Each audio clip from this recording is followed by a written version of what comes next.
Hello students, welcome to this video. Today in this video we are going to start with a new chapter called reproductive health. तो reproductive health का ये नया chapter हम start करने वाले हैं जो कि चैप्टर नंबर 4 है आपके एनसीईआरटी से। तो चलिए स्टार्ट करते हैं इसका इंट्रोडक्शन पार्ट। इसके बारे में हम क्या क्या पढ़ेंगे वो आज के इस वीडियो में हम जानेंगे। Let's start the topic. You have learned human reproductive system and its function in chapter number 3।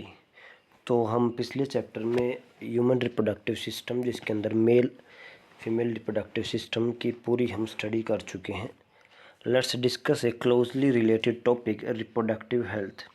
तो आज ये जो चैप्टर है इसके अंदर एक मोर रिलेटेड टॉपिक की स्टडी करेंगे जिसका नाम है reproductive health. What do we understand by this term. तो हम सिंपली हम ये पूछते हैं कि रिप्रोडक्टिव हेल्थ का मीनिंग क्या है। तो सिंपली हम सोच सकते हैं कि रिप्रोडक्टिव हेल्थ मतलब जो हमारे रिप्रोडक्शन का सिस्टम है वो हेल्दी रहे। सिस्टम हेल्दी रहने का मतलब है वो जो हमारे पार्ट्स हैं रिप्रोडक्टिव ऑर्गन्स हैं वो अपना फंक्शन अच्छे से करें। The term simply refers to the healthy reproductive organs with normal function.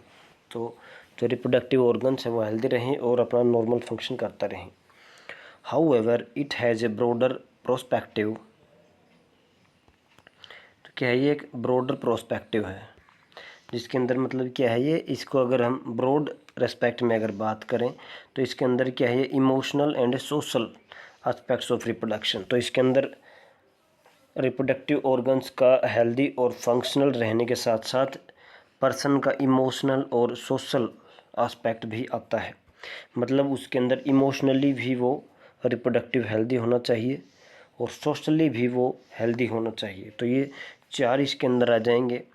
Normal function करे, रिप्रोडक्टिव ऑर्गन्स हेल्दी हों, इमोशनली और सोशली वो रिप्रोडक्टिव हेल्दी हो। देखिए अब हम बात करते हैं WHO के अकॉर्डिंग एक डेफिनेशन दी गई है उसको देखिए। According to World Health Organization WHO reproductive health means a total wellbeing in all aspects of reproduction.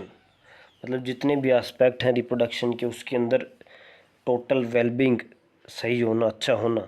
अब वो कौन से एस्पेक्ट हैं इसके अंदर? फिजिकल एस्पेक्ट है, इमोशनल एस्पेक्ट है, बिहेवियरल एस्पेक्ट है एंड सोशल एस्पेक्ट है। तो हम क्या कहेंगे?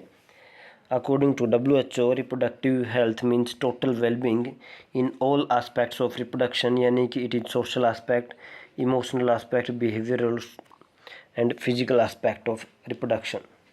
तो ये है इसकी कंप्लीट टोटल डेफिनेशन की रिप्रोडक्टिव हेल्थ क्या है। तो total wellbeing in all aspects of reproduction that is physical, emotional, behaviour and social. Therefore a society with people having physically and functionally normal reproductive organs and normal emotional and behavioral interaction among them in all sex related aspects might be called reproductively healthy।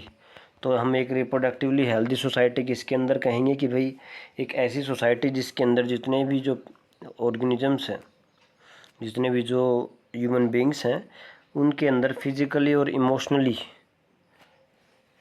Physically भी और functionally जो reproductive organs है वो healthy रहें, ठीक रहें।